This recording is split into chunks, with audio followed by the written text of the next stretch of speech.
এতদিন থেকে TikTok use করছেন বাট এই সেটিং গুলো জানেন না, তাহলে আজকে এমন কিছু সেটিং দেখাবো যেগুলো দেখার পর আপনার রিয়াকশন হবে জাস্ট ওয়াও।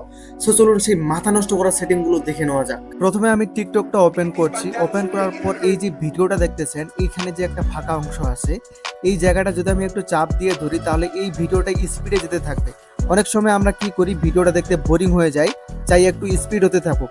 তাহলে এই ভিডিওটা কেটে দেওয়ার জন্য জাস্ট এইখানে আমরা চাপে ধরবো, এই ভিডিওটা স্পিড হতে থাকবে।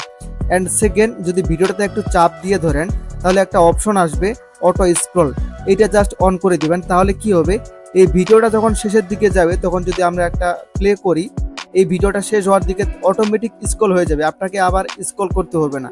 অ্যান্ড 3 নম্বর সেটিংটা হচ্ছে জাস্ট আবার এখানে চাপ দিয়ে ধরুন, তারপর দেখতে পাচ্ছেন যে ক্লিয়ার ডিসপ্লে। আপনার ডিসপ্লেতে যতগুলো এইরকম লেখা আছে বা এই আইকনগুলো আছে, অনেক সময় এগুলো ভেজাল করে ভিডিওটা ভালো মতো দেখা যায় না। তাই এইখানে চাপে ধরে যদি আপনি ক্লিয়ার ডিসপ্লেতে চাপ দেন, দেখুন এই পাশের আইকনগুলো এবার এখানকার লেখাগুলো সবগুলো রিমুভ হয়ে গিয়েছে। তারপর এখানে ক্রস করে দিলাম। এবার 4 নম্বর সেটিংটা দেখাচ্ছি, জাস্ট এখানে চাপ দিয়ে ধরুন এবং একটু নিচে স্ক্রল করুন।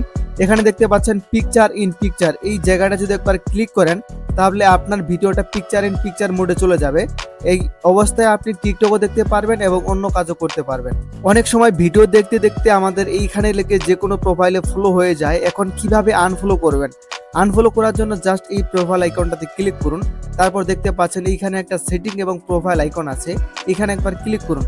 তারপর এখানে নিচে দেখতে পাচ্ছেন আনফলো করে দিন। এইভাবে যে কোনো পেজকে বা আইডিকে আনফলো করে দিতে পারবেন।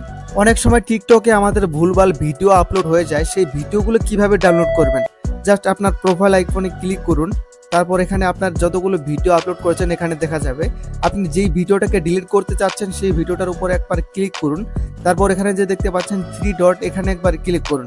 তারপর বাম পাশে সোয়েপ করে যাবেন, দেখবেন যে একটা ডিলিট অপশন আছে, ডিলিট এই অ্যাকাউন্টটাতে ক্লিক করুন। তারপর যদি আপনি এই ডিলিটের লাল অংশটাতে ক্লিক করেন, এই ভিডিওটা ডিলিট হয়ে যাবে।